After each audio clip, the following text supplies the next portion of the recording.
This is a second gen Toyota Sequoia, and our back seat is kind of rattling and making a noise when we're driving, and we figured out the problem is we're missing some yellow little clips holding these like covers on. You can see one of the clips. This is the only one we actually have left. You can buy these parts from Toyota.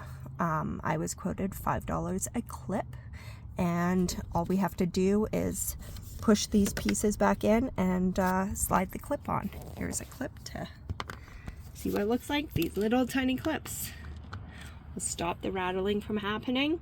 Another reason we've had our seat rattle before is kids have dropped like pencil crayons and they've gotten into the tracks, and we've just needed to clean them out and make sure everything's sitting properly. But hopefully this helps and helps you stop having seat rattling too.